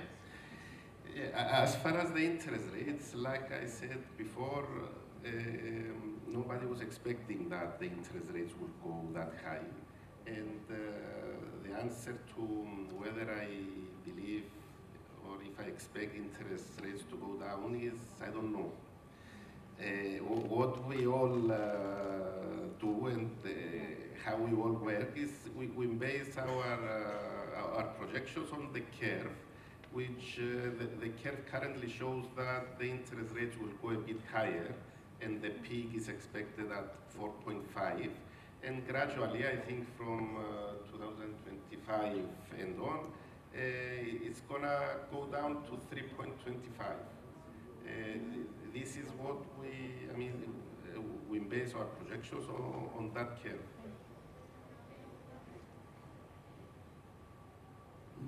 Okay, for me to explain basically the concept is something that we don't really use in Cyprus because the banks in Cyprus, they do cater for developers and development projects.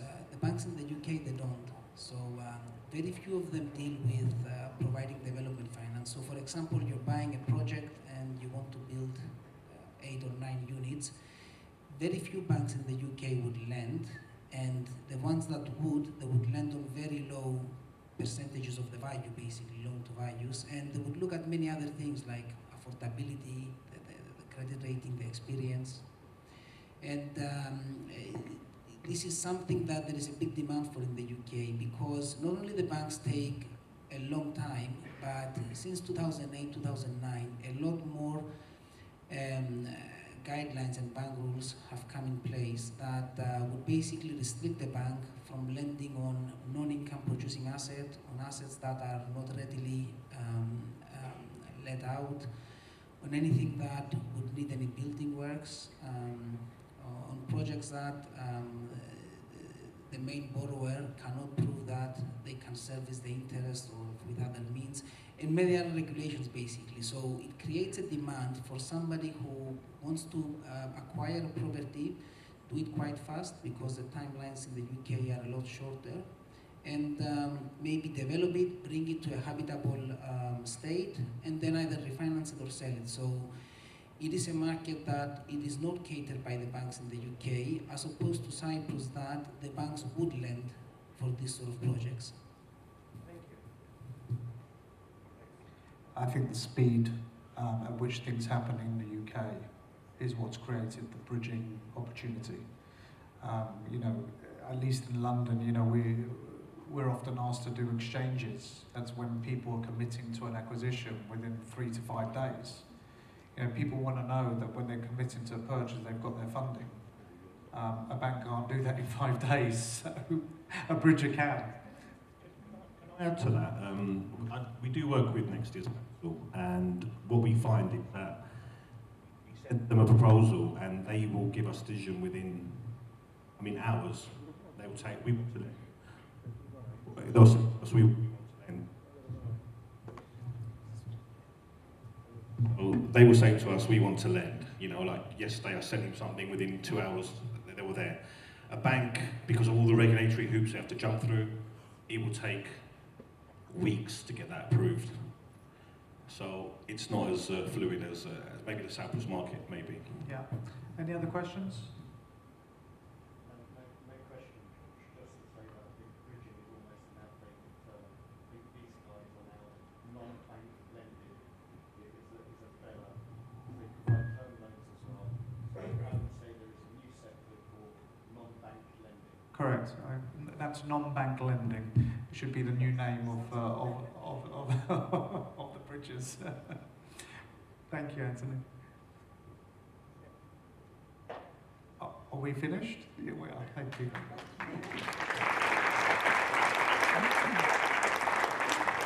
Thank you very much, everyone. Although we have very strong ties between Cyprus and the Great Britain, Gbcy στην ώρα μας δεν είμαστε. We're very late. 5-minute break tops, please. Thank you.